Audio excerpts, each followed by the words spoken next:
Welcome to Orioles on the Verge. This is Zach Spen, joined by Bob Phelan. Our co-host Nick Stevens is out this week, but Bob and I are happy to be joined by a good friend of the show, a frequent guest. He is the host of Locked On Orioles, part of the Locked On Podcast Network. He is Connor Newcomb. Connor, good to have you back on the show.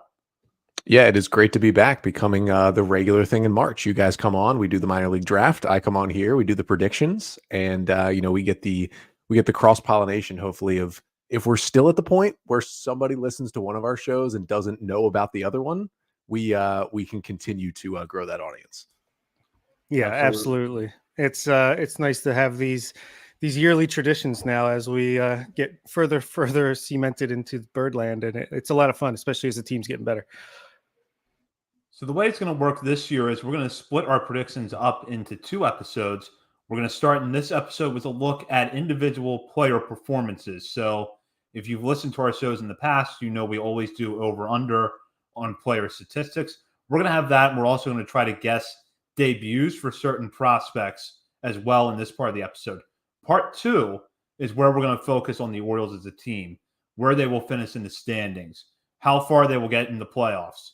That's going to be later on this week. But first, we'll dive into this episode with the big news in Birdland, certainly not the big news in baseball from late last week, but the big news in Birdland, which is that Jackson Holliday, despite by all reasonable measures a good spring, will not make the opening day roster.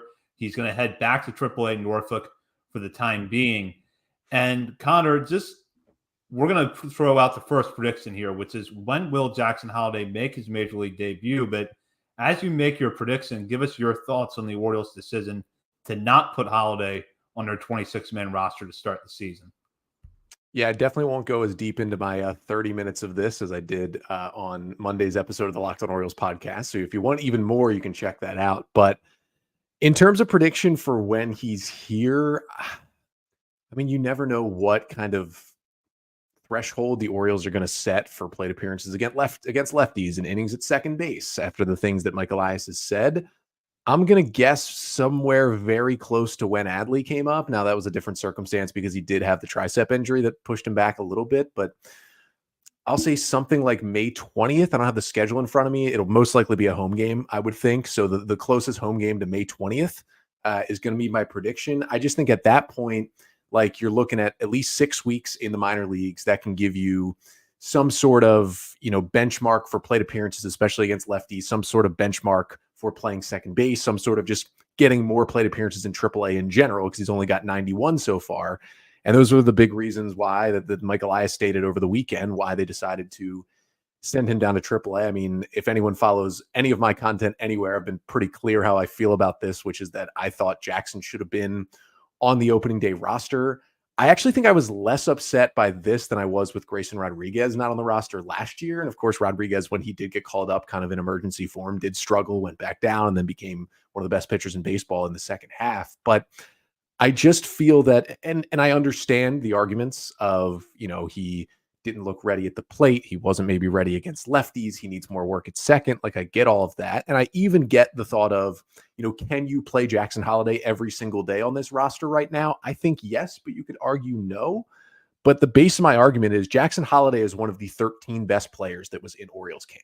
And the Orioles, clearly after trading for Corbin Burnes, are trying to win the World Series in 2024. And if you're doing that, I would think you want the 13 best players in camp from the get-go, from the opening day roster. And that's just not what they're doing here, because whether it's Tyler Nevin, whether it's another roster move, waiver claim that comes in to take that final spot, that player is just not better than Jackson Holliday.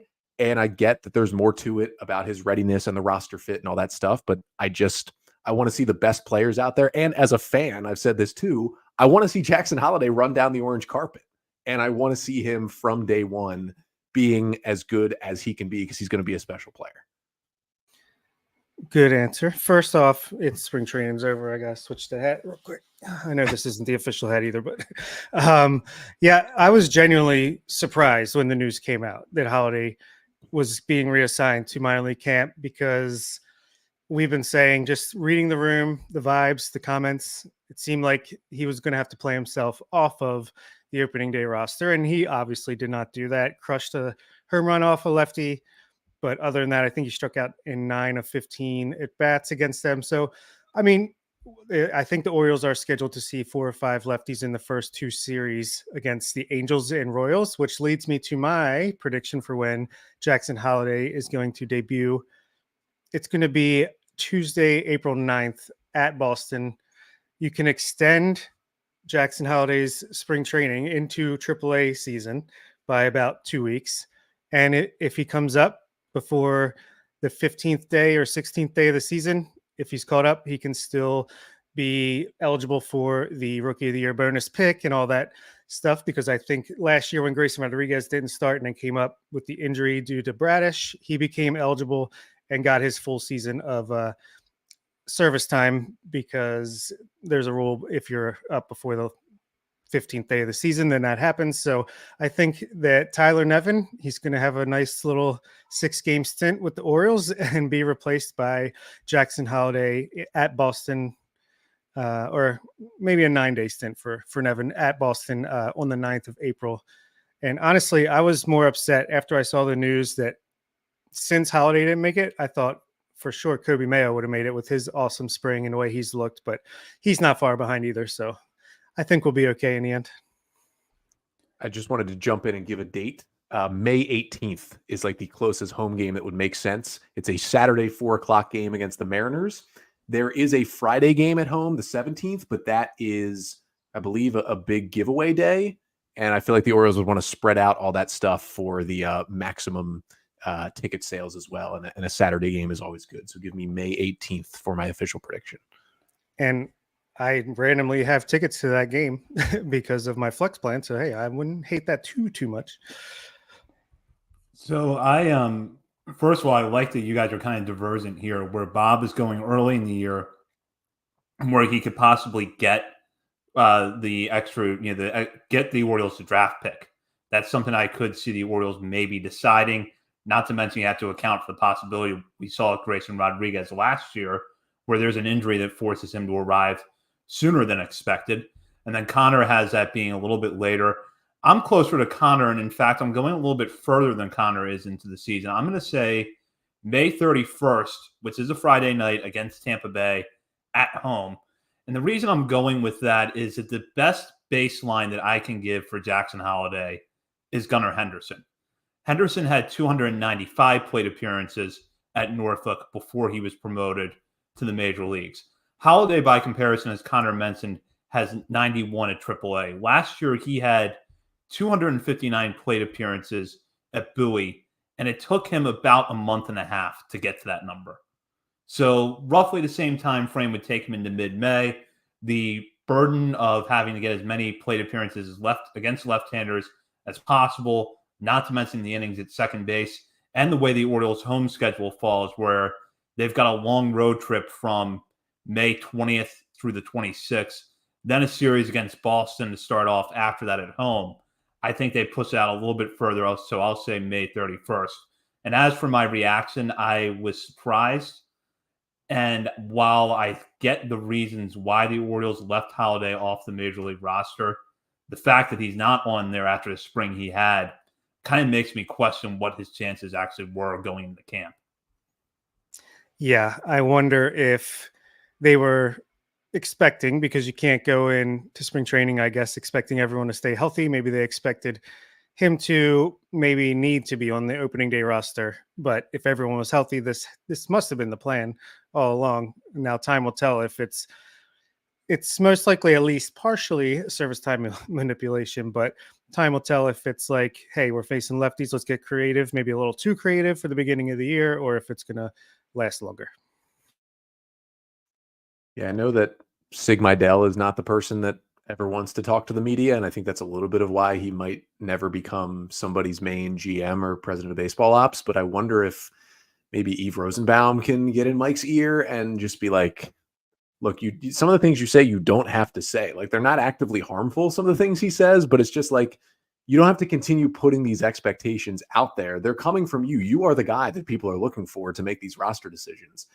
I don't think in the winter meetings, Mike Elias had to say Jackson Holliday has a really good shot of making the open day roster. Like, I'm sure he was prompted by a question about Jackson Holliday. It's not like he just came out and said it, But I think an answer of Holiday's a very talented player. We hope he'll help us out this year. And, he's going to come into spring training competing for a big league spot. Like, I think you can say that and everybody's like, all right, Jackson's got a chance. It's just been the wording. And that's honestly, at this point, with the amount of great things that Elias has done for this roster, that's kind of my main gripe with Mike Elias is just his framing of things to the media. And I think that's something easier to fix than an issue with roster building. So I would hope the Orioles can kind of nip that in the bud at some point.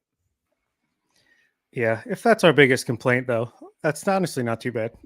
But yeah, that could definitely be where maybe one day when Mike Elias gets promoted to president and Eve is the new GM, maybe we'll get some better, more realistic quotes, but we shall see it. Let's move on to the next question, the next prompt. Any moves, trade, waiver claim? We saw it last year with Danny Coulomb between now and the first pitch of opening day, whether it's Thursday or Friday. Connor?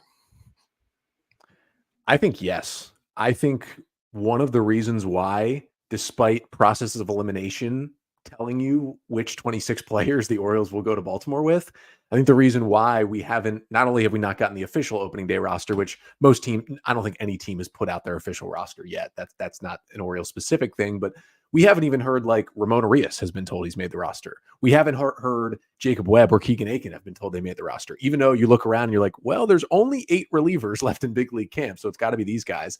I think they're looking for it. And to be quite honest with you, I wouldn't be surprised if the right-handed hitter came on waivers that they would scoop up and maybe take that player over Tyler Nevin if they thought it was a slight upgrade to have on the roster for 6 weeks. I actually started putting together a little bit of a list of the guys that have already opted out or could end up on waivers because they're trending towards not making their team's roster and they're out of options.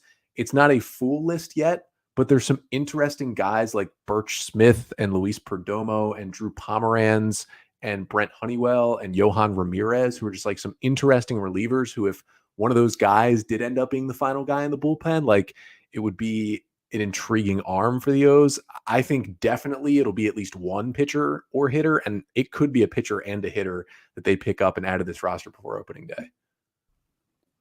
I agree for all the reasons Connor said. I'll go with one pitcher because I think that if you look at that bullpen, while you only have 8 relievers in camp, the Orioles do have options with Keegan Aiken. Jacob Webb has not had a good spring. So there is some room there for change if the Orioles feel like there's a guy hanging out there they want to get. So I'll say yes. I will say yes as well. I'd honestly be more surprised if there wasn't some type of transaction before the first pitch on opening day. Exactly what it is, I'm not sure, but I know, or I'm assuming that they're really shopping hard for see if anyone wants to give us some decent value for a Ramon Arias before the season starts, or whether it's just another right-handed bat. Maybe is Tommy Pham still a free agent? Maybe they could sign him to take Nevin's place on the bench, or a pitcher as well. But yeah, I think there absolutely will be a move before Thursday at 3:00. We'll go on to the next one now, going back to debuts.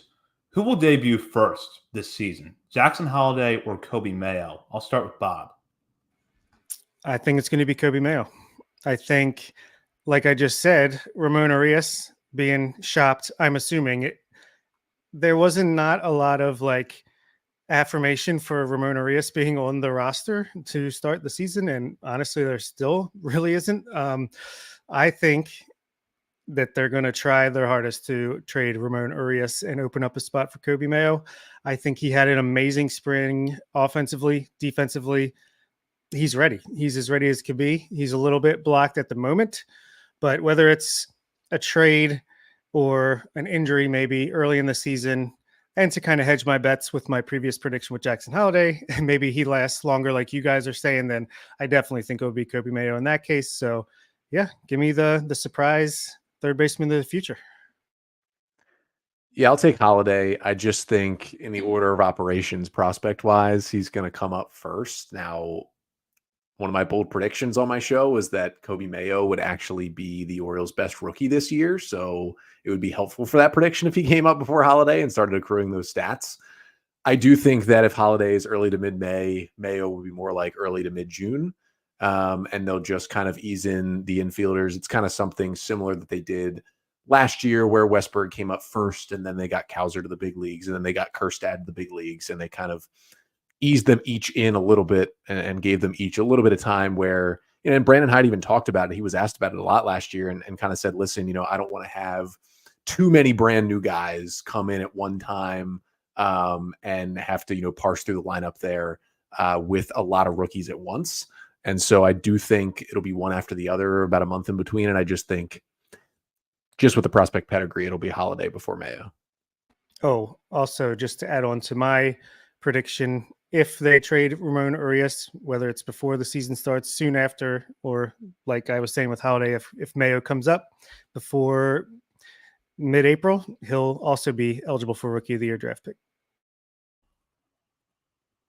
I'm going to say that Mayo gets there first, and the deciding factor for me is that he has more AAA time than Holliday at this point, much more AAA time, actually. He's already had 267 plate appearances there last year. He's also settled gone a long way towards settling one of the big question marks, which is his defense. I think the Orioles have to feel like they would feel comfortable putting Mayo at third base at least some of the time after he was promoted, whereas before spring training, I don't know that would have been the case. And then I also feel like with Mayo, this is where being a right-handed hitter is going to come into play and be a favor for him over Holliday, because the Orioles have a lot of left-handed bats. While they might not have a good left-handed bat to play second base, Mayo also offers power from the right side that's not easy to find really anywhere else in this organization. So I think that's going to help him out. I do agree with Connor that they're going to be staggered. I wouldn't expect them up here on the same night or even within the same 2-week interval, but I think Mayo gets here before Holliday. Okay, similar question here. Not who will debut, but who will be called up first between Heston Kjerstad and Kyle Stowers? Zach? I'll go with Stowers. I think now that Kjerstad is back in AAA, the Orioles are going to want to work on his defense a little bit more.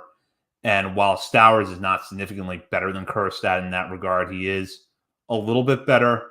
And you also have to wonder that if Stowers had not gotten hit by the pitch in the face not long before Kjerstad got called up last year, if it would have been him and not Kjerstad that was on the roster late in the season, at which point we wouldn't even be having this conversation right now. So I think Stowers gets up before Kjerstad. I'll take Kjerstad. I think, and this is something we all knew and most people were talking about throughout spring training. It was like Kyle Stowers keeps hitting homers, and it was kind of like, how many homers does he? I mean, I talked about it on my podcast. I was like, how many consecutive home runs would Kyle Stowers have to hit to actually get an opening day roster spot? I decided on 10 straight at bats. It would have to be for Stowers to actually be giving a roster spot. I just think we realize where he is in the pecking order right now with this Orioles team. And I think it is below Heston Kjerstad. And while I think there is a point to, with Kjerstad being down, maybe it's to get some more time, whereas Stowers is kind of mostly graduated from AAA at this point. I just think that Kjerstad is the better player, and they're both on the 40-man. And so, at this point, you're using options for them anyway. You're bringing them up to the big leagues. They're kind of in the same roster situation. And at that point, you just take the better player. Now, it's all about fit. Stowers is a better defender, so that's certainly something to look into if you have to call one of them up. But I also feel like, at some point here, if the Orioles can sell high on Kyle Stowers, maybe he never has the chance to come back up with the Orioles this season. That's an interesting point. Yeah. I will say Stowers, but not because I think he's higher in the pecking order. I think just if there's an injury, you can call Stowers up and not have to expect to play him every day or most days. He can be an actual bench player. Whereas Kjerstad, I feel like it's going to take Ryan O'Hearn maybe getting hurt or underperforming for him to come up. And I think, like Zach said, they're going to want to work on that defense a little bit more, get him some consistency. A lot of the Orioles prospects and just players in general had great springs. I wouldn't say Kjerstad had a great spring. So give him some time to get in the swing of things, get heated up. And yeah, I think they're going to want him to get more reps at first base so he could be more of a first base right field, whereas Stowers could be left field, right field, center field in a serious pinch. So yeah, I'd say Stowers. Who was the first pitcher called up from the minors? And I will give the both a little bit of leeway with your responses. You could just say first guy up from AAA overall, or the first legitimate prospect to come up from Norfolk. Either path you want to take, and I'll start with Connor.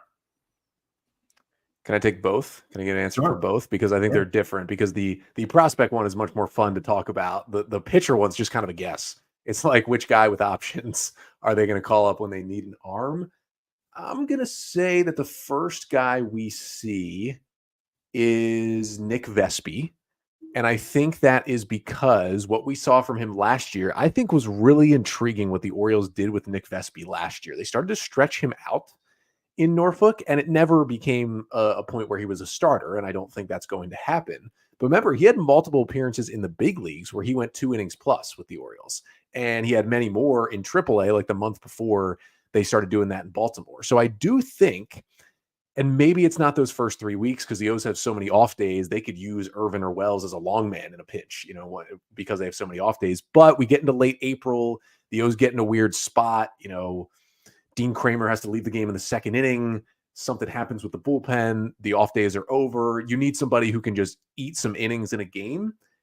And the guy that's the easiest to call up to do that right now is Nick Vespi, because I think the Orioles believe that he can do that. And maybe it takes a little more time to build him up to that. But he did have a couple of multi-inning outings in spring, which is helpful to be built up there. And so I just think he'd be the first one of those up-down relievers to get called up.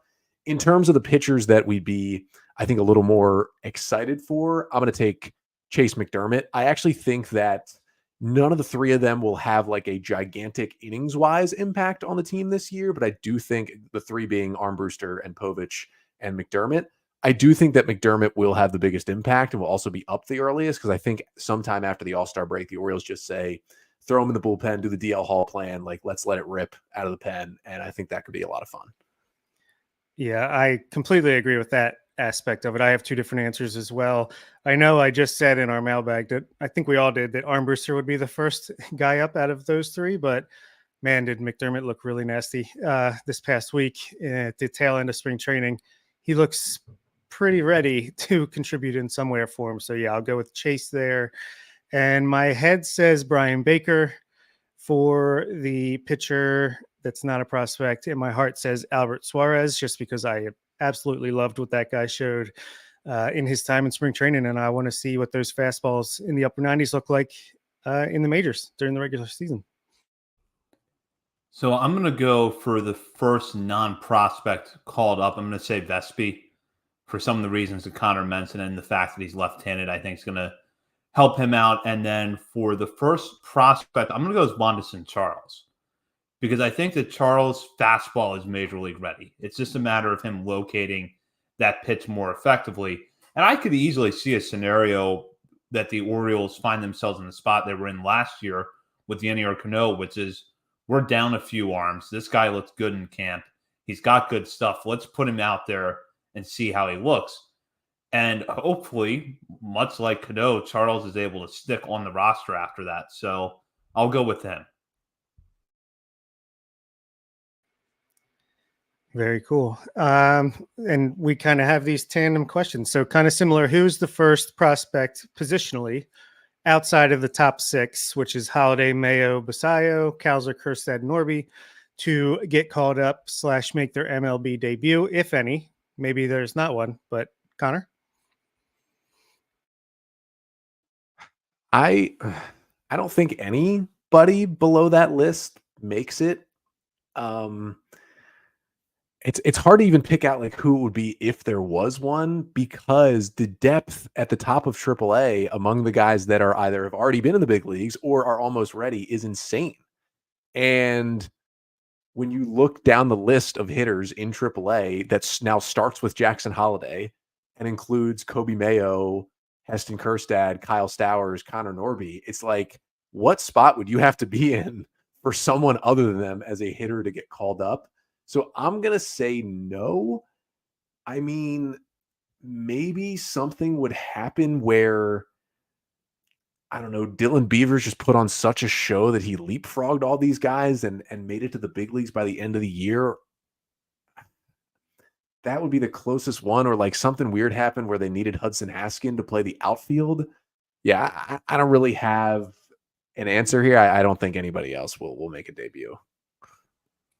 So we're talking about pitchers and position players, correct, Bob? Or is it just position players?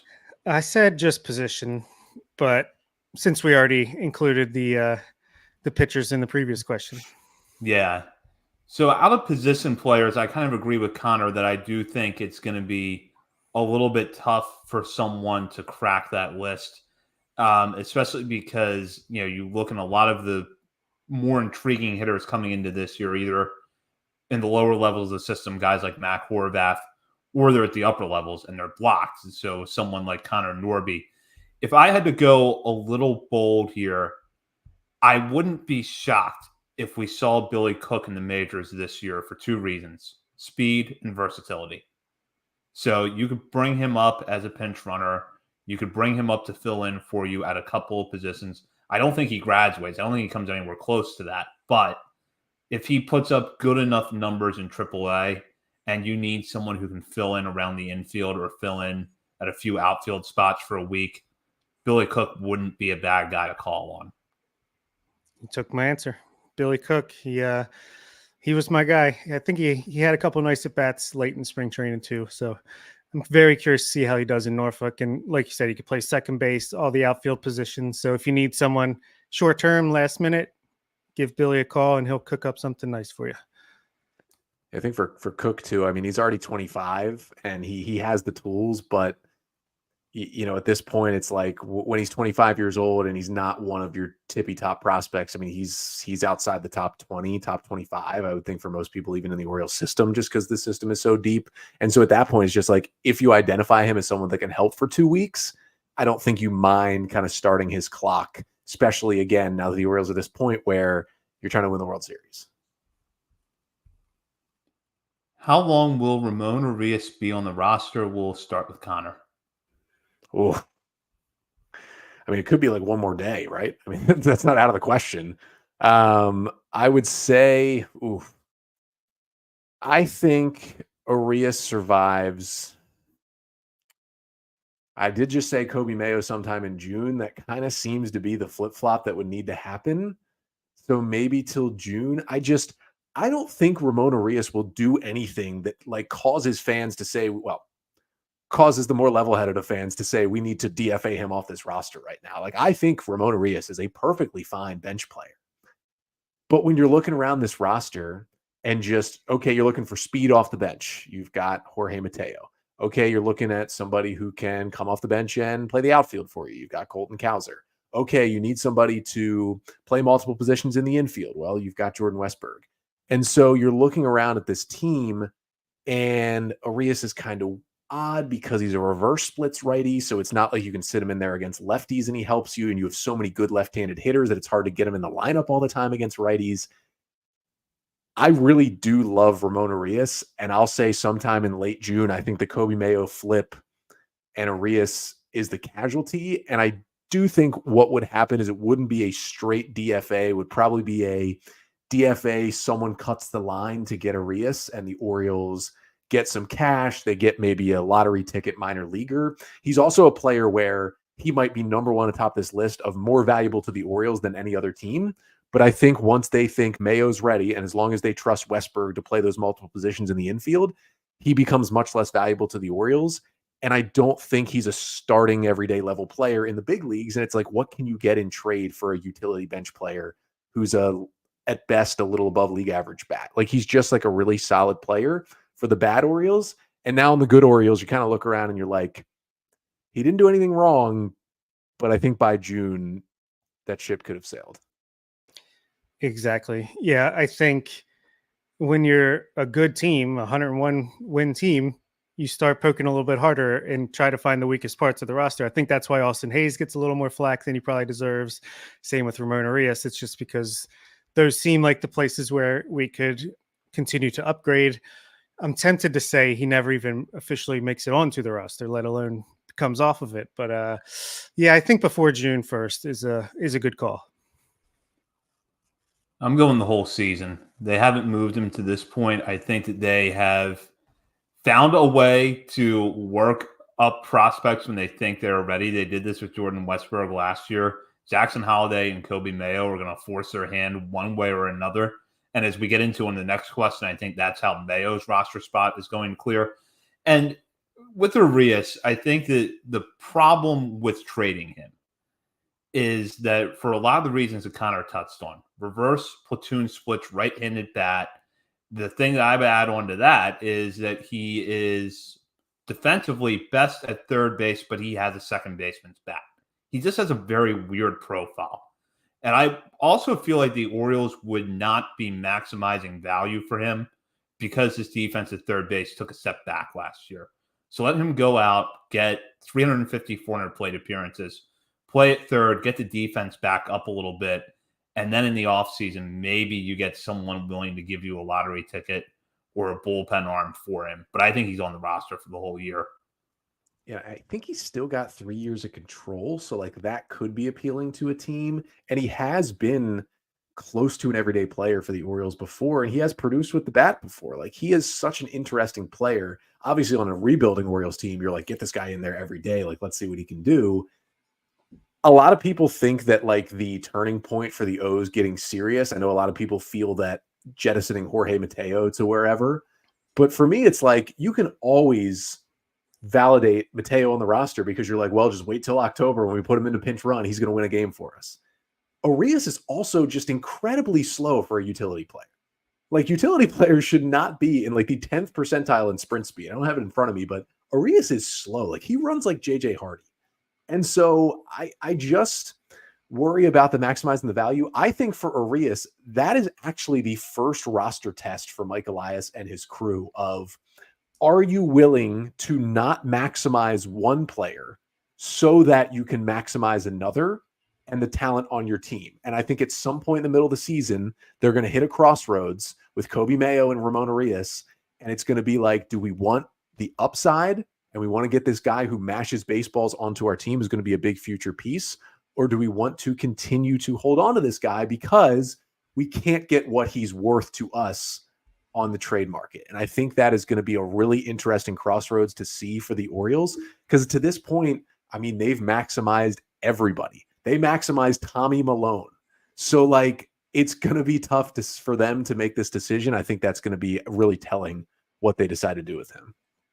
That is an excellent point. And as fans, we're always going to want to take that step sooner, I think, than the front office. And it's worked out for them in the past, but I think that, like you said, there's going to be a point where it's like, you just got to do it no matter what. Because like you said, Ramon Arias, he's a good player. He's such a weird player because he's like slightly above average bat.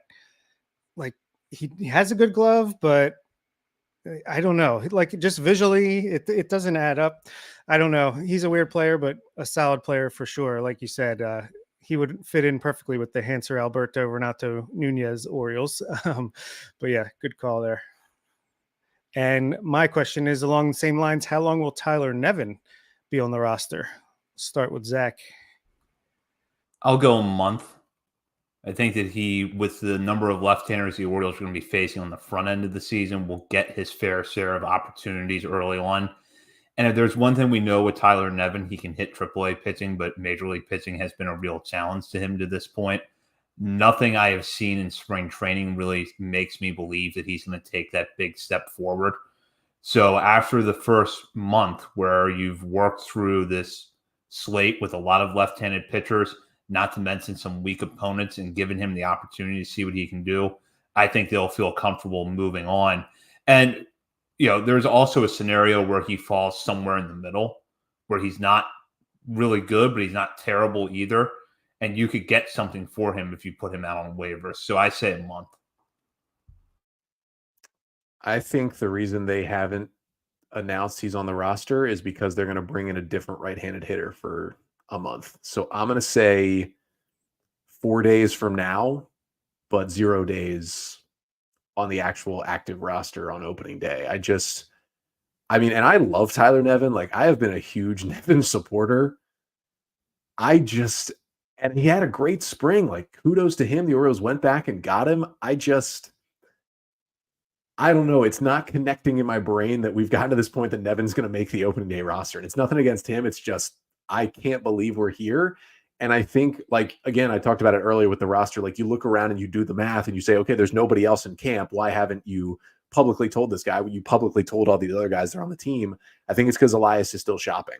And Brian Anderson is out there, and he's not a super high ceiling guy, but he's probably better than Tyler Nevin in the big leagues. So if you want to bring in Brian Anderson for a cheap deal for a month, like, I could see them doing that. There's going to be some hitter they find that maybe they roster for a bit before they get Holliday up. So I'll say none. And yeah, I mean, the comment there about carrying 3 first basemen, I'm unsure how much first base he'll play. But the weird thing about Nevin is, like, where will he play when he's in the field? Like, his defense has dropped significantly since he was a minor leaguer. I don't trust him at third. I don't trust him in the outfield. And the Orioles don't have any innings at first base. So it's like, is he here to DH against lefties? Are you really going to roster Tyler Nevin to DH on opening day against lefties? I think they're going to find another righty before opening day. I literally think they have Tyler Nevin to DH against lefties for the first week of the season. I think his time on the roster is days, not weeks. And like you said, it could be 0, because I do think they're probably looking for someone better. But if it doesn't happen, I think they're content to roll out Tyler Nevin as the DH against lefties to start the year. And I guess there's like, do you want your bench to be guys who could be starters in the league and you're rotating them in? Or do you want your bench guys to be bench players that you don't mind just leaving on the bench for extended periods if need be? Maybe a mix of the two, but Nevin sincerely is the latter half of that. Does Ryan O'Hearn sustain last year's success, Bob? Oh, that's so tough for me. I do believe in the hard hit rate. He doesn't walk enough. Is the power really there? He can play maybe some corner outfield and some easy, like left field in Boston, right field maybe in Baltimore if you need to. DH, can't hit lefties. I'm just taking a long time to say I don't think so. I think he'll be better than he was as a Royal before he got to the Orioles. I don't know if he can continue what he did last year, reach that level consistently at least. But we'll see. He's going to get a chance. You almost, as a successful hitter, can't walk less than Ryan O'Hearn did last year. Like, looking at his walk rate, which was like 3%, and looking at how he produced at the plate for a guy that didn't play every day, but if there was a righty on the hill, O'Hearn was in the game. And it's kind of insane that he walked as little as he did. Now, it helped that he didn't strike out at an astronomical rate, but that's pretty crazy to have the production that he did. I actually firmly believe in Ryan O'Hearn. I think the changes he made are legitimate. And I think Ryan O'Hearn is going to cause the Orioles to have a really tough decision when it comes to his team option at the end of this year. I think he's going to find a way to stick on this roster all season. And he might end the year, just because the Orioles have so much talent, as more of a pinch hitter. And I think that's okay. And I think that's an important thing to have when you get into September in the postseason. I think, he could be a much less problematic Delman Young for the Orioles in the postseason this year. And I think that's super helpful too. And I don't know if that means he's going to hit close to 300 all year and hit 4th for the Orioles. That's probably not going to happen again.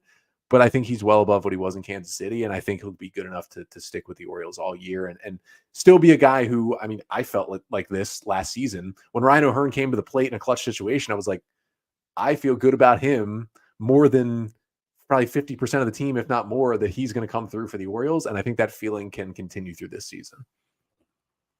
Looking at the projections on Fangraphs, and I'll just give one from Steamer here because this is pretty typical of where they have him right now. 256, 307, 445 slash line with a 106 WRC plus, a walk rate of 6% with a strikeout rate around 23%. To me, that seems about right because he had a batting average on balls in play of 340 last year. You have to figure that mark's going to come down a little bit. He didn't walk very much, but the numbers I just read off, while not at the level of last year, are good enough for him to stick on the roster all year. So he's going to drop off a little bit, but he's not going to come crashing back down to earth either. Yeah, completely agree. Let's get into Jorge Mateo. What will his positional breakdown be by the end of the year, Connor? I think he survives the season. You can't kill Jorge Mateo. You just can't. That speed is too enticing. And the fact that he might be able to play multiple defensive positions well keeps him on the roster. And people forget that the Orioles are going to hide him so much from right-handed pitching this year. Like, he's going to go weeks without facing a right-hander. He had a 108 WRC plus against lefties last year. He can still produce a little bit against a lefty. You just got to hide him against right-handers. And I think they have the depth to do that. I would say he still sees a little shortstop, even though they're saying, Gunner's kind of the guy. I think when Jackson Holliday's here, he's at second. I think Mateo is still your backup shortstop because he's still so good. Even though he wasn't like fielding Bible Award level last year, he was still very good defensively at shortstop. I think we'll see some center. I think we'll see some second. I think we'll see some left and right field. I think the breakdown, he will probably play, I'll say mostly, let's go mostly shortstop still because that's his position, but then right behind it is center, right behind it is second, and then the two corner outfields.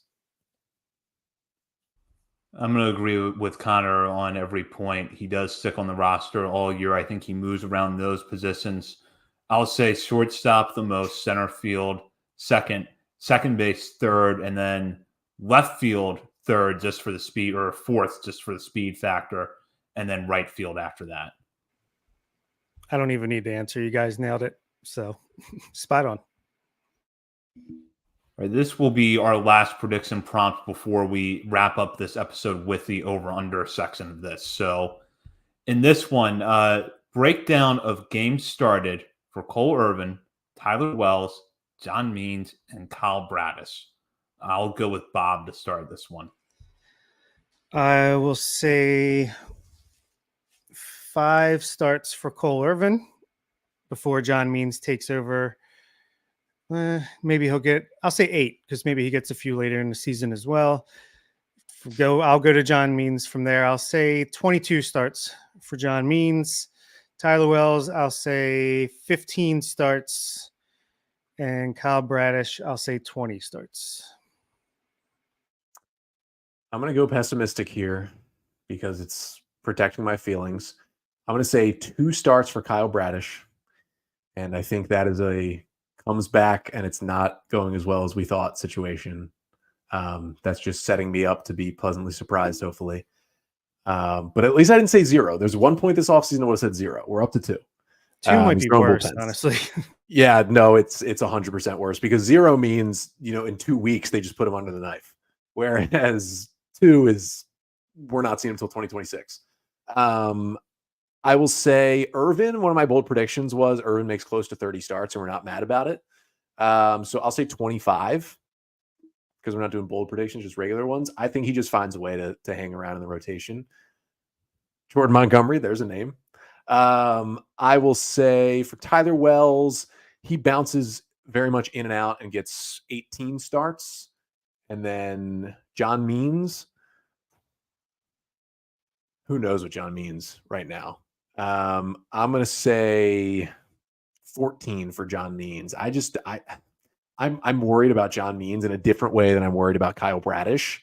I'm not worried about Means in terms of like how completely healthy and if he's going to be able to pitch at all. I think he will. I just think they're going to slow play him even more than we think this season and either try to preserve him or use him out of the bullpen some. I think they're going to get more interesting with Means than we think. So I worked backwards and basically figured out how many starts I think will be made between Corbin Burns, Dean Kramer, and Grayson Rodriguez. Filled in the rest of the rotation from there, which left me with 67 starts to go around. I think Tyler Wells makes 23. That's slightly more than he made last year when he made 20. Irvin will match his start total from last year with 12. And then you'll get 10 starts each from Means and Bradish with a combination of players from the minors and a trade acquisition filling in the remaining spots. Okay. So I guess let's just rapid fire some over-unders to end this half of the episode. Over under 18 home runs for Adley Rutschman, Connor. Over. Over. I say over as well. Over under 5.2 WAR for Gunnar Henderson. Bob. Over. Let's Had to just jump keep in this- early. No, you got to. You got Hammer to. the over. Hammer the over.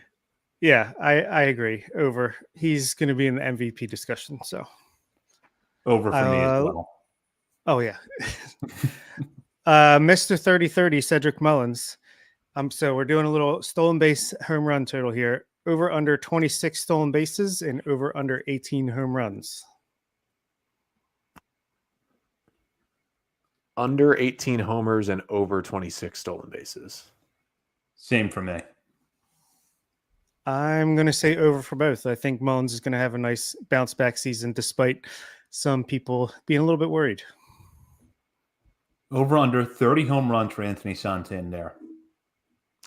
Contract year Santander, over. Yeah, I think he's going to push high 30s.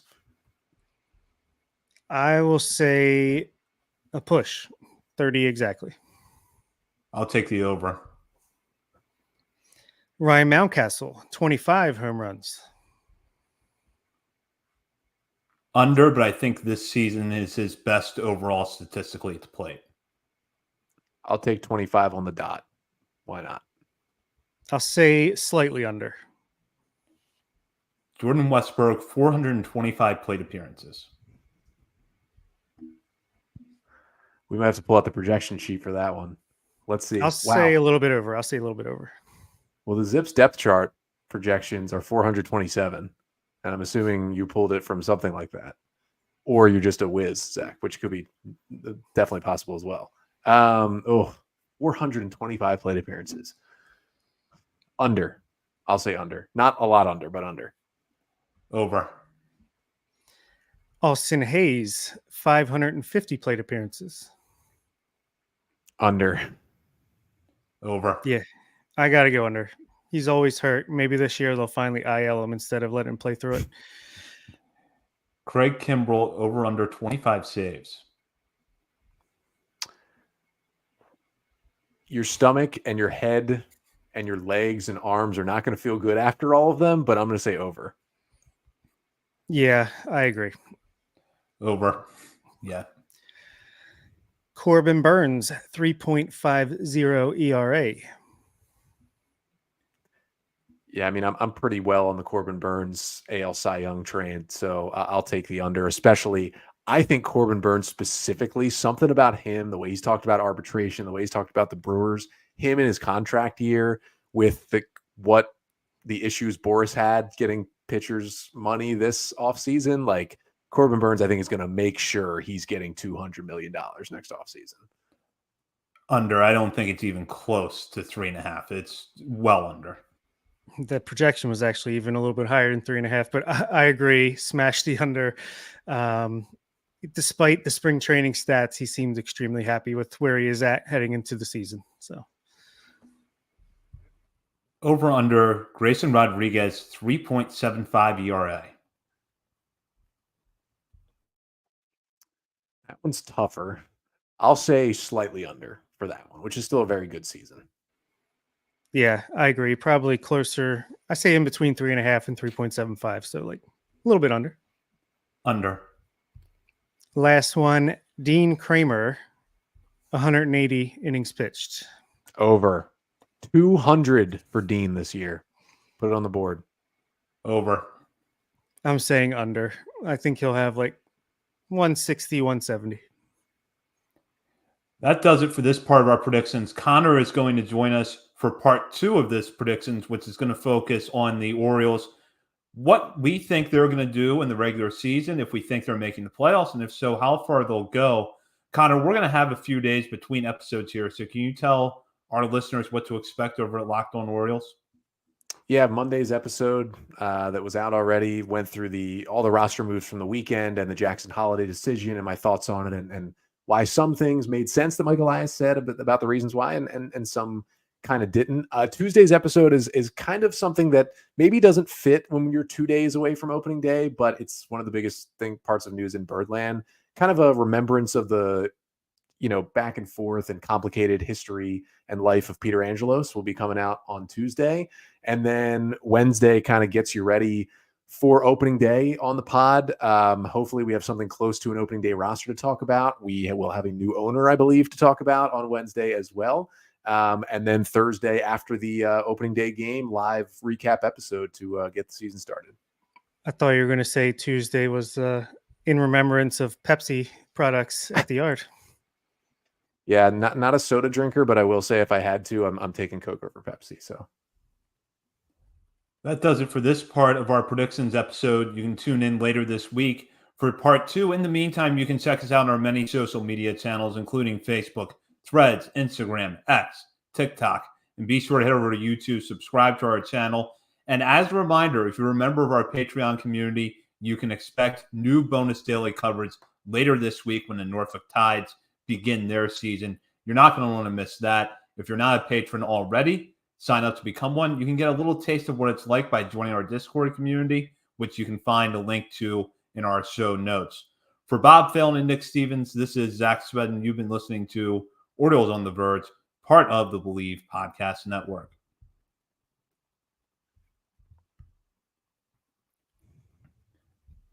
Welcome to Orioles on the Verge. This is Zach Sweden, joined as always by Bob Phelan. Our co-host Nick Stevens is out this week as we dive into our predictions for the 2024 MLB season. Earlier this week in part 1, we predicted player performances, such as when Jackson Holliday and Jorge Mateo will make their major league debuts. We also did some over-unders based on projections for that. Bob and I were joined by Connor Newcomb, the host of Locked On Orioles, for that. And Connor is back here for part 2 with us. And I will go with him to start the predictions with this first prompt. Predict the Orioles' record and their final place in the American League East standings. I will take the Orioles I think they take a little step back, not in talent, but it's just really, really hard to win 100 games back-to-back years. So I'm going to say they go 91-71 this year. And I'm actually going to say that they finish second in the American League East. Okay. I do agree that the record's going to be a little bit worse than last year because it's kind of hard not to be. But I think it's going to be a more consistent, better talent overall, more fun to watch. No more Adam Frazier's out there. Well, Tyler Nevin, I guess. But, I think it'll be exciting. It'll be another year with young guys coming up throughout the year to give sparks here and there. I'm hoping and assuming Kyle Bradish is going to be back at it like a bad habit by June, and combined with Burns and Rodriguez, get that trifecta we wanted after we saw the Burns news. In honor of my first year as an Orioles fan, 96 wins, first place in the AL East. I'm going to be on the high side here and go with 99 wins, which will be enough to win the American League East. I do think they take a step backwards, but as I look at the American League East coming into this year, every team, including the Orioles, has some sort of question mark in my mind. And I just think that top to bottom, the Orioles have the strongest roster right now. And knowing the track record of the Yankees with their injuries, Tampa Bay, some of the question marks they have. And then you look at Toronto and Boston. Toronto, I think, is going to be a little bit better this year, but I don't see them being significantly better. And Boston, the Lucas Giolito injury just was a big blow because their pitching staff needs to be better, and I just don't see it taking the step forward this year that it needs to, even though I actually like their lineup. Yeah, I do think that the rest of the AL East is a little bit down this year, even though the Yankees went out and got Juan Soto, Garrett Cole's hurt, Aaron Judge is always hurt. So let's go and see if we think there's going to be any in-season contract extensions, particularly after Wednesday with new ownership in place. Connor? I will say no. I mean, it could happen. Generally, they're more likely in the offseason. Now, I don't know how that's going to fit in with the Orioles because we haven't seen them give an extension in who knows how long to any player. But generally it's done in the off season. I also think just with all the hoopla around the Rubenstein switch, the Rubenstein takeover, I think next off season is going to be the first time we start to see them pop up, but I don't see one in season. And to me, that even includes the guys who are pending free agents. Even if the Orioles are considering extending those guys for a couple of years, I don't think it will be during the season. I agree with Connor. I don't think we're going to see one in season. I think new ownership group's going to want to get a better sense of what they have in front of them on and off the field before they divvy up a commitment. I think that we could see a couple of extensions within the next 12 months, but we're not going to see one in season. I got to disagree. I think it's not going to be Gunnar. It's not going to be Holliday because those are Boris agents. Just if those extensions are going to happen, I think it's going to be in the offseason and maybe a little bit further into their major league careers. But I would not be shocked at all if Adley Rutschman signs a in-season contract extension. I want to say Julio Rodriguez was an in-season contract extension when that happened. It does happen occasionally, although I think off-season spring training is more likely. But I think Rubenstein's going to want to come in and give the fans something to praise him for, and I think that could be one. Maybe if Jordan Montgomery doesn't sign very soon, maybe that could be another way to do that. But yeah, I think Adley will get a 8 to 10 year extension, and it'll happen before the All-Star game. Any moves at the trade deadline, get as specific as possible. And since he wrote this, I'm going to start with Bob. This is really a Ben Dorst at Orioles Status 1 question, but I did write it officially on the spreadsheet. I will say yes, there will be a trade deadline acquisition. Specifics are tough because who knows who's available.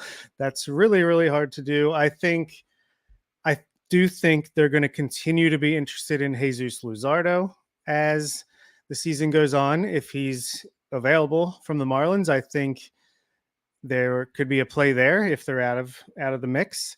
And I definitely think you'll see interest in a relief pitcher, especially with Felix out. Our bullpen, at least late in games, isn't as intimidating as it was last year. So probably going to be a point that any team can upgrade at any time. So between those two, one or both, I think, yeah, we'll make a trade. Connor Norby, you're going to get your major league debut sometime around August. Yeah, I mean, they're going to make a trade. They will definitely, I think, add a reliever, at least one. That might be impossible to predict who that reliever could be right now. I mean, it could be an expiring contract. It could be a lesser known guy with years of control who they want to, tweak something and turn him into a good reliever. It could be a starter who they go and get from one team that they're going to put in the bullpen. Like, it could be anything. I think they'll have to add a starter too. And I'm trying to look through like the impending free agents and see if maybe those guys could be of interest to the Orioles. It's tough to parse out who is going to be on what team and which teams are going to be struggling, which teams are going to be playing well. But let's go with the Orioles will add maybe like a resurgent Ross Stripling in Oakland. He kind of figures it back out again and becomes a nice swingman, 5-starter bullpen in the playoffs guy for the Orioles. I think that they go and get a starter and reliever. Stripling's a good one to identify. I would definitely look for someone in that mold. There's not a player that comes to mind for me really just yet, but I definitely think that that's kind of where they'll go, a starter and reliever. Actually, I'm going to add 3 names right here. They're going to go after 3 starting pitchers who are impending free agents. They're going to be Kyle Gibson, Wade Miley, and Alex Cobb. We're getting the gang back together. This is not what we wanted from new ownership. I'm just going to say that. All right, we'll go to the next one here. Will the Orioles make the playoffs? And if so, how far will they advance? Now, we've all already said that we think the Orioles will make the playoffs. So just take the first part of that question. How deep into the playoffs do the Orioles go? I'll start with Connor. Yeah, why not? They're going to win the World Series. Why not? I mean, what's the fun in not predicting that at this point? I mean, they've got one of the best teams in baseball. Baseball Reference put out their World Series odds today. the Orioles were second behind the Dodgers at 13% to win the World Series. Like, that is kind of hard to get through my brain when the amount of bad Orioles baseball I have watched over the past 5-6 years. They are the second best team in terms of World Series odds in the preseason, with a gigantic question about their guy that just finished fourth in AL Cy Young voting. Like, that is kind of insane how this team's been put together. And so, yeah, why not? They're going to win the World Series. Yeah, pinch me. This is the most talented Orioles team in my lifetime, and it's exciting.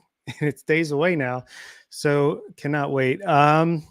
Obviously, yes, the Orioles will make the playoffs. I think they will win a game, not like last year. I think we'll make the World Series, and I think we will defeat the Houston Astros in the ALCS 7 games.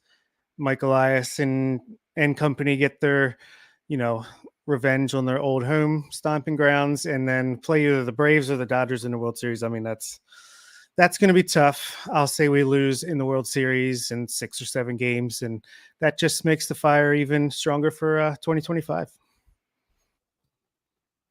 Yeah, you know what? I'll just go ahead and predict that they win the whole thing.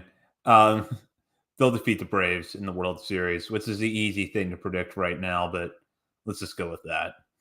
So I'm the pessimist. Thanks, guys. How many All-Star selections and who will they be from the Orioles? Zach? So I have as my All-Star selections this year. Gunnar Henderson makes it for the first time. I think Adley goes back. Corbin Burns is in there. And I'm going to say Anthony Santander gets in. He has a really high bar to clear, but he's also one of those players that if he has good numbers around the end of the first half, he would be a great alternate for someone who gets hurt or who for some reason does not play, because he could fill in a couple of spots for you. He'll have numbers that statistically are good enough for him to be there. So I'll go with those 4 guys: Burns, Rutschman, Henderson, and Santander. I'll agree with those first 3. Burns, American League starter; Rutschman, starting catcher; Gunnar, starting shortstop in the All-Star game. And then, I mean, he's a good reliever. I think the thing with the kind of randomish relievers is that it's much more likely if you're a bad team to get one of those guys in. Now, the good Orioles got Brad Brock into the All-Star game once, so it's happened before. But generally, those are the guys where it's like, oh, the A's turned Mason Miller into one of the best relievers in baseball. They need an all-star. He's going to be the setup man that we, put onto this all-star team. But there's always more pitchers than you need, because guys pitch Sunday, guys opt out of the all-star game. And while I don't think it can be John Means or Kyle Bradish, just because even if they do return, it's going to be too late. How about Tyler Wells pitches well enough in the first half again? And even if some of it is in relief, he's so good that he becomes an alternate who actually gets put on the roster in the All-Star game. I think the 3 slam dunks: Gunnar Henderson, Adley Rutschman, Corbin Burns. I think there will be another pitcher from the Orioles. I'll say Grayson Rodriguez gets a nod, and I'll say Cedric Mullins, because I think he's going to have a really nice bounce back year. I'll say he gets an outfield. He takes the Austin Hayes position, the much deserved outfield spot for the Orioles. Will any Orioles win a Gold Glove award this year? I will start with Bob. Adley Rutschman will. And again, Cedric Mullins. He's been close, I feel like, a few times. I'll say he gets one this year. I'm going to say Adley gets one. And this is kind of way out on a limb for this guy to win one, but I don't know. Ryan Mountcastle wins one at first base. I think he settles in and plays a lot more there than O'Hearn does. O'Hearn fits in more of a DH pinch hitter by the end of the season. And I think Mountcastle gets rewarded for getting better and better at that position. I really like that pick. I've got 2 different guys. Well, I've got a different second selection. I think Adley wins behind the plate this year. I think it was kind of close between him and Jonah Heim, although we don't know the vote totals. I have to think that in voters' minds it was close, but where Jonah Heim separated himself was that he was much better at throwing out base runners than Adley was. I think Adley takes enough of a step forward in that category this year to get the award. And then I'm going to say Gunnar Henderson wins it, but he actually wins it as a utility because that's such a weird category that I think whoever nominates these players gives the voters enough leeway that even if Gunnar only plays, let's say, 35 games at third base, they'll put him in there. He could get nominated 2 positions. That wouldn't surprise me at all. But I think he wins at utility because shortstop is always a really tough category year in and year out. But I think he'd settle in nicely at utility. Could see that as well. Will any Orioles receive Cy Young votes? I wonder who could. If so, how high in the voting will they finish, Zach? Corbin Burns is going to win American League Cy Young this year. I just don't, when you look at the field right now, a lot of your top tier guys have health concerns going into the season. And so Burns right now is probably the best active pitcher in the American League. His quote unquote down year last year was still good enough for him to get Cy Young votes in the National League. And his second half was excellent. So carry that over to the new team, new environment. He's going to get a lot of run support behind him. Good bullpen. I think he wins the award outright. He's probably the only Oriole to get votes, but I think he wins the whole thing. Yeah, I also think he wins it, and he's the only Oriole to get votes. I think he wins the Cy Young, but I do think Grayson Rodriguez will be like, not Kyle Bradish high on the list, but I think he'll get some votes for sure. Which Oriole will finish the highest in MVP voting? And as another one I'll add here, will we see multiple Orioles receive MVP votes? I'll start with Connor. Yeah, Gunnar Henderson finishes the highest. I don't know if I'm ready to say he's definitely going to be the MVP, but he is going to be right in the middle of the conversation. And then I think honestly, if the Orioles stay good and he stays healthy, I think Adley Rutschman will receive down ballot MVP votes every year of his career. What he brings to the O's, and if he continues to stay somewhat productive and healthy and the O's are good, I honestly don't think Adley will ever win an MVP, but I don't know if he'll go a season until he's like in his mid 30s and has moved out to first base or whatever, that he does not receive at least one down ballot MVP vote. 1000% agree. And I do think he could win one at some point, but I agree that he's always going to be in contention or at least a mention in the next 10 years or so. I think Gunnar will be the highest of our guys. I'll say he's the top 3. I don't know if he's going to win. Like Connor said, I think he's another guy I think will win an MVP award before his career is over. Not sure if it's this year, but I think he'll be top 3 to 5. And I'll say Cedric Mullins gets a few like 10th place votes to make his name on the list. I think Gunnar will finish 3rd in MVP voting. He'll be the highest among any of the Orioles. Adley maybe comes in 5th or 6th, and then Corbin Burns will get a few down ballot votes by virtue of being the Cy Young Award winner, the best pitcher on the best team in the league. That's typically going to get you some attention from voters. He's not going to finish high, but he'll get some MVP votes. Let's keep going down the award track. Which Oriole will finish the highest in AL Rookie of the Year voting? Connor? I said it on my podcast, so Coby Mayo.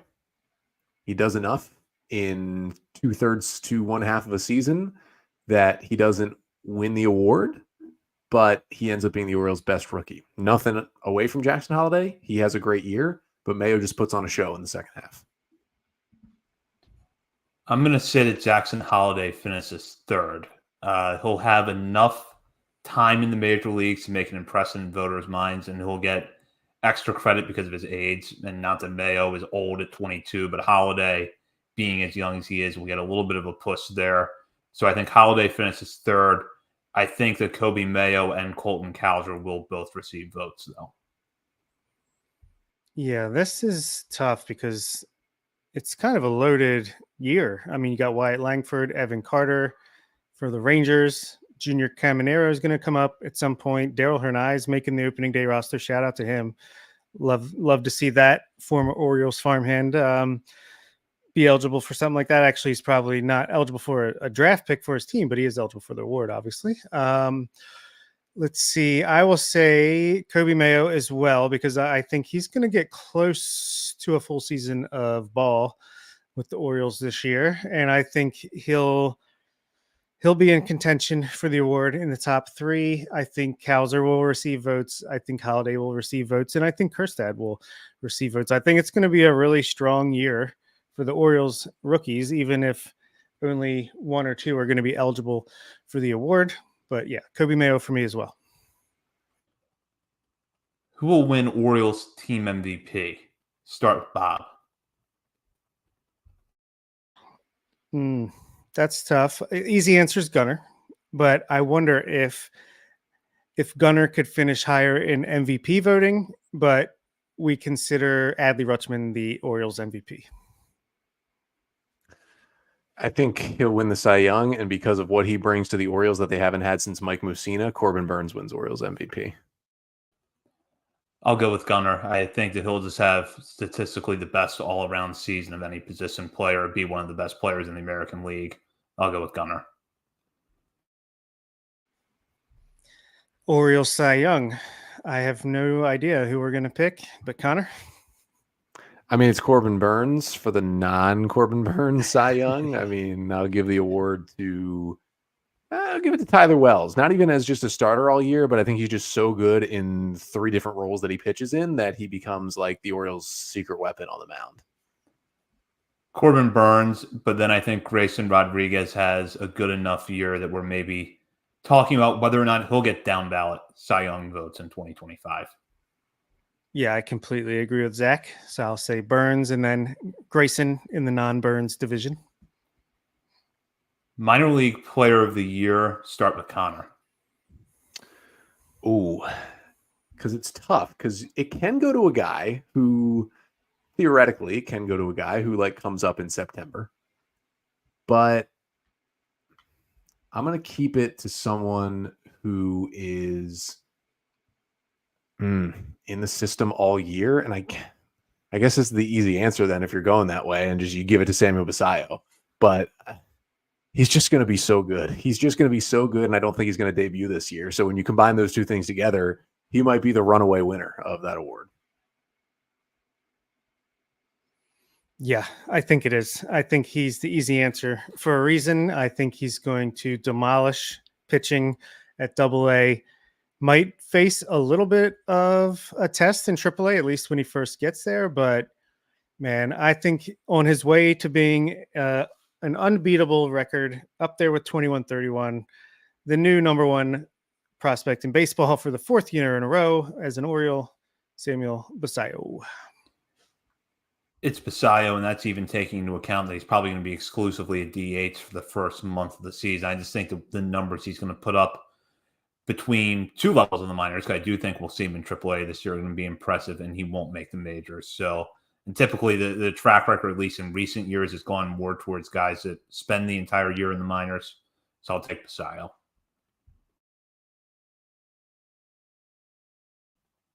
How about minor league pitcher of the year? Start with Bob on this one.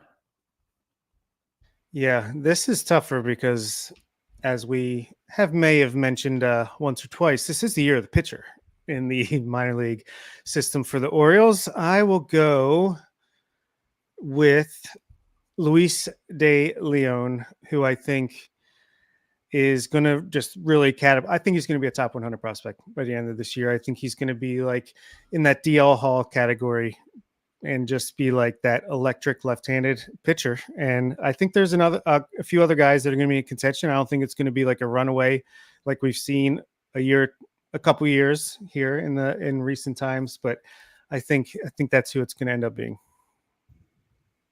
I think Chase McDermott will be the best pitcher, but I think he'll spend plenty of time in the big leagues where he's not going to win that award.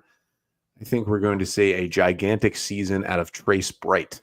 He will be given this award with, I think, just some gaudy strikeout numbers as a starter this year. Connor must have read my mind because that's my pick as well for the exact same reasons that he mentioned. All right. Bold Orioles prediction in general. Let's go with Zach here. Give Connor a little bit of time to think about that. So my bold prediction for this year, I'm going to say that we come out of the season with CNL Perez, and this was the subject of my bold prediction last year. I think Perez pitches well enough that we finally stop having the conversation about whether or not you're going to stick with him in the bullpen. Is he going to implode? He's going to be fine.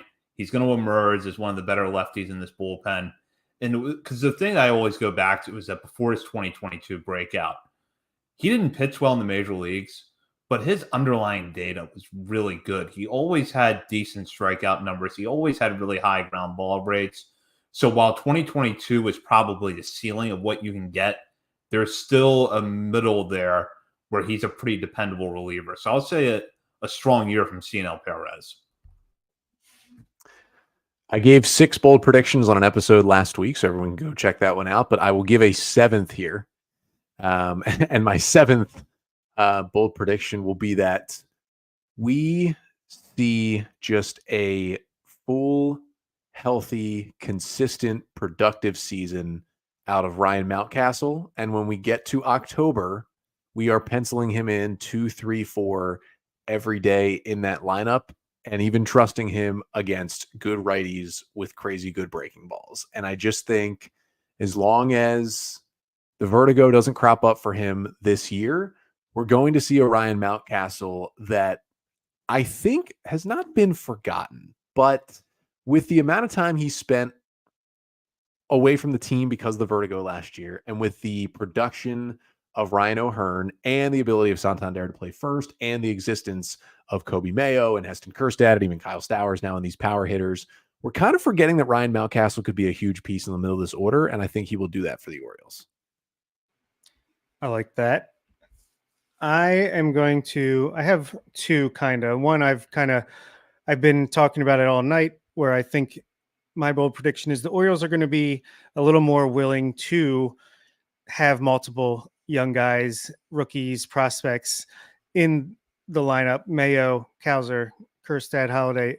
I think they're going to be up earlier and than they have in the past. I think the week schedule early on can kind of play into that. But my real bold prediction is Dean Kramer takes a little bit of a step forward in his progression. He's going to have Corbin Burns, his pitching idol, right next to him all season long. Going to pick his brain. I think he's going to fine tune some things and become like a solid mid rotation starter as opposed to like an innings eater, bottom of the rotation starter. And I think he's going to make up for that bad pitching performance last year and be really strong in the playoffs when they come around this year.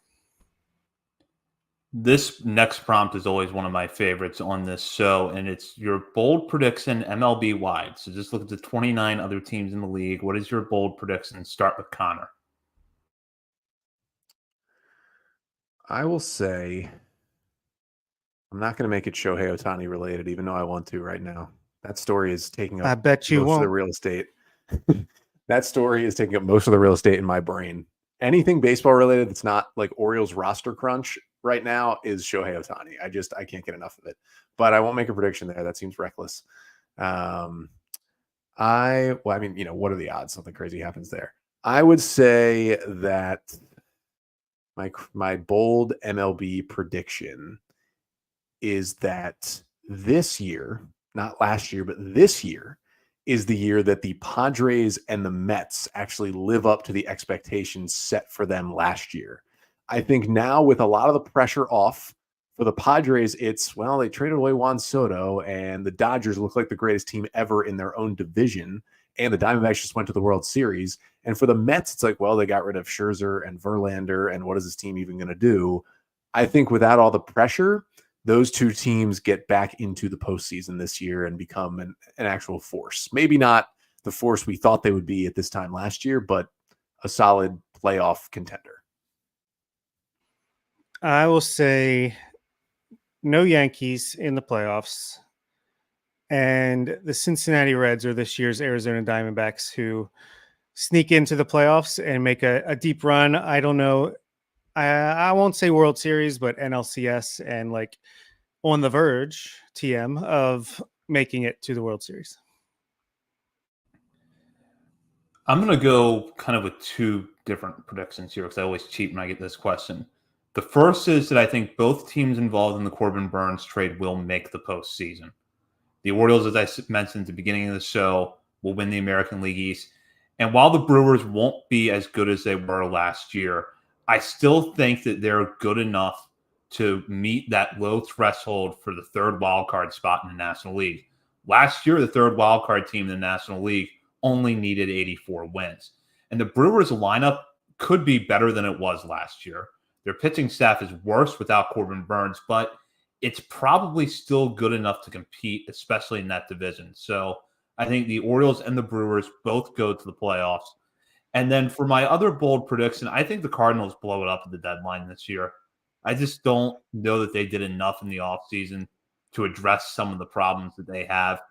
And I don't know if they don't turn around this year, I don't know what kind of franchise shape that franchise is going to be left in with some of the contracts they have on the books. But it's been a good run under John Mozeliak, but I think they really just need to go in a different direction now. And this deadline, we see them kind of blow things up. Also, I'm really disappointed in myself. Bold prediction: Joey Ortiz wins the NL Rookie of the Year, and I left it upstairs. I should have a prop. My Milwaukee Brewers #3 Ortiz jersey came in, and I should be holding that up right now. Just pretend I am if you're listening on podcast. There we go. And last thing, unless there's anything else people want to talk about here, predicted playoff teams and the World Series matchup with the winner. I think we always finish with this. Let's start with Zach. So across the board, I'm going to say the Orioles win the East. I think the Guardians have another year where they get by getting the most out of their pitching staff and winning a lot of close games. They take the Central. I said this last year, and I might be wrong again, but I think this is finally the year we see the AL West turnover and Seattle actually lives up to its full potential and wins the division. And then as my wild card teams, I'm going to take the Blue Jays, Astros, and Yankees. And then in the National League, I will take the Braves as the winner, the Cubs in the Central, the Dodgers in the West, and then my wild card teams will be the Phillies, Giants, and Brewers. I did say the Orioles would finish second in the AL East. I believe every year since I started hosting the Locked On Orioles podcast, which was 2020, I've picked the Rays to win the AL East. And so I'm just going to stick with it. I don't know how they're going to do it, but no one ever knows how the Rays are going to do it. And they're going to find a way to win 92 games and slip by the Orioles. So I have the Rays in the AL East. In the Central, I mean, who knows? But I think the Twins still have the most talent. I'm going to say we get a healthy Royce Lewis and Byron Buxton this year, and all of a sudden the Twins are an impact team in the American League. And then in the West, there's no point in betting against the Astros, so I will take the Astros because they even somehow won that division last year. And then my wild card teams, the Orioles will be the top wild card with the 91 wins. I will say below them will be the Rangers, and then I think it will go down to the wire between the Yankees, Mariners, and Blue Jays. And I will say that the Mariners sneak back in this year, and the AL East only gets 2 playoff teams. In the National League, I mean, the Braves are just too good to not win that division. The Dodgers are just too good to not win that division. And I don't know. I mean, they traded a lot away, but the Brewers do a lot of things right. So I'm going to take them winning a really, really bad NL Central. And then for my wild card teams, I already said that I believe the Padres and the Mets are getting back in, so throw those 2 in there along with the Phillies team that I still highly believe in, and those are my 12 playoff teams. Are we also jumping into the World Series pick here too? Yeah, do it. Because I gave the Orioles, so I might as well give the Orioles over the Dodgers because it takes that long, but Shohei Ohtani does get suspended in the playoffs and doesn't play in the World Series, and the Orioles win. Zach, did you give your World Series? I'm going to say Orioles over Braves. Okay. I'll say Orioles win the AL East. Detroit Tigers win the AL Central. I really like Jack them. Flaherty. Yeah, I think that puts them over the top. No, I like their pitching, and I think their guys like Torkelson and Riley Green are going to have a step up this year. I like them to win a very weak division. AL West will go with the Astros. I think the wild cards will be the Tampa Bay Rays. I agree. Only two AL East teams in the playoffs this year. I'll say the Mariners make the playoffs and the Rangers in the wild card. In the NL, I'll go Braves in the East, Cincinnati Reds, previously mentioned bold prediction in the Central, another weak division, Dodgers in the West. I'll say Giants wild card. I'll say Phillies wild card and Brewers wild card. And I think that the Braves defeat the Orioles in the World Series. So that's a good look at what's to come in the 2024 MLB season.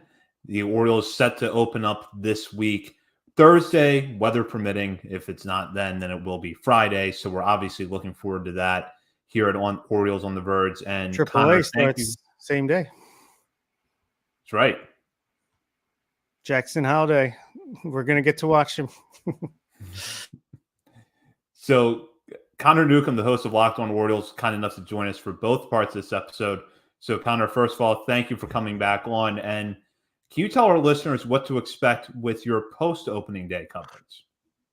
Yeah, so shortly after the game ends, depending on whether or not I am there, but at some point on Thursday evening, we will have a live episode on the Locked On Orioles YouTube channel. So make sure to subscribe over there with a recap of opening day. That is if that game is played. And then Friday will kind of be the full breakdown of the opening day roster, mostly because I don't see them finalizing things until Thursday morning. They're probably going to wait that long. They've said they're going to wait that long. So that'll be the full breakdown heading into the weekend. Unless, of course, we get some baseball moved to Friday, then just kind of flip those things. Thursday, we break it down. And Friday evening after the game, we get the live show. And then throughout the season on the podcast, I mean, once it hits midnight, you're going to have an episode in YouTube and an audio that's recapping the game from the night before 5 days a week. So if you're looking for daily minor league coverage, you're in the right place. If you're looking for daily major league coverage, head over to Locked On Orioles. And I have to say, if Locked On Orioles is great in the offseason, but man, Connor shines during the season. It's fantastic to listen to the game recaps. I do it every morning. So please check that out if you don't already. It's a grind, but it is a labor of love, especially for where this team is at right now. Well, Connor, glad to have you on the show. Thank you so much for joining us for these two episodes. Yeah, thanks for having me once again. And happy opening day, everyone. Yes, and that does it for our two-part look at predictions for the Orioles. We will be back next week to recap the first few games of the Major League season and the opening weekend for the Norfolk Tides. You're not going to want to miss that. In the meantime, check us out on our many social media channels, including Facebook, Threads, Instagram, X, TikTok, and YouTube. And as a reminder, if you're a member of our Patreon community, you will receive bonus daily coverage beginning this weekend when the Tides start their season. For a preview of that, you can get a free trial at Patreon and or join our Discord community to look at the conversations going on in there. The link to that is in the episode notes. For Bob Phelan and Nick Stevens, this is Zach Spedden. You've been listening to Orioles on the Verge, part of the Believe Podcast Network.